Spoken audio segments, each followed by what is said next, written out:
글은 힘이 없습니다. 저는 총포로 할 것입니다. 1900년대 대한제국시대를 배경으로 한 드라마 속 대사입니다.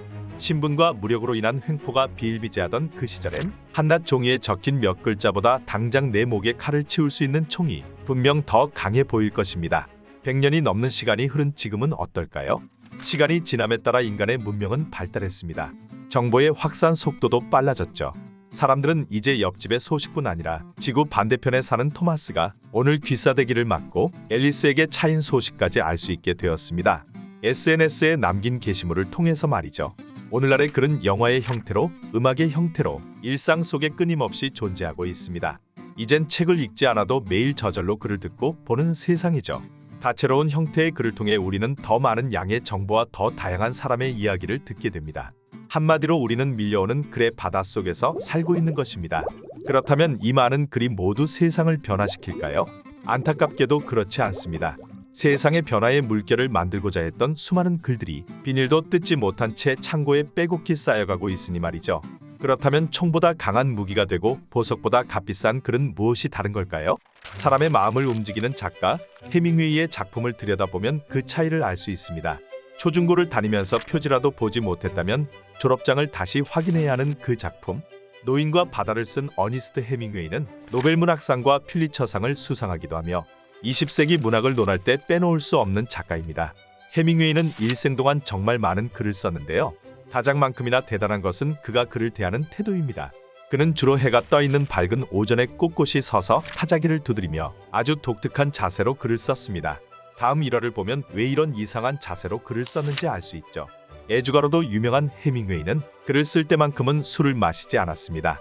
술이 해로울 경우는 글을 쓸 때뿐이다. 그 상황에서는 냉철해야 한다. 취하지 않은 항상 온전한 정신으로 글을 쓰기 위해서였죠. 해밍웨이는 독특한 자세만큼이나 그만의 특성이 있는 하드보일드 문체를 사용했습니다. 많은 독자가 언급하는 노인과 바다 속 명대사를 살펴보면 알 수 있죠. 인간은 패배하도록 만들어지지 않았다. 파괴될 수는 있어도 절대 패배할 수 없다. 불필요한 수사가 없어 간결하지만 힘이 느껴지는 해밍웨이의 강렬한 문체가 잘 드러나는 문장입니다. 이런 표현을 사용한 이유는 무엇일까요? 많은 미사어구와 추상적인 표현들로 너는 감동받았다, 너는 교훈을 얻었다 를 되뇌이며 독자에게 감상을 강요하는 글은 사실 독자에게 아무런 울림도 주지 못합니다. 사람은 무언가를 강제받으면 오히려 반감이 들고 반박하려고 하죠. 해밍웨이의 작품은 독자들의 그런 심리를 오히려 역이용했습니다. 교훈을 강요하지 않고 표현의 여백을 남겨두어 독자가 빈틈을 채우고 작품에 스스로 참여하도록 유도했죠. 이러한 방법으로 독자가 책을 덮고 오히려 더 진한 여운을 느끼며 스스로 질문을 던지고 통찰하도록 만든 것입니다.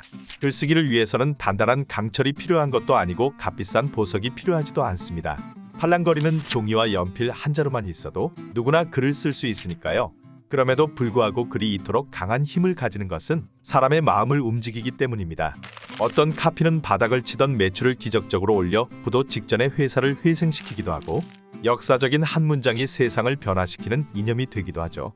글로 사람을 움직인다는 것은 곧 그들이 사는 세상을 움직인다는 것이니까요. 누군가 불편하게 글을 쓰고 있는 해밍웨이에게 왜 그런 자세를 하냐고 묻자 그는 편안한 자세에선 좋은 글이 안 나와서 라고 답했다고 합니다.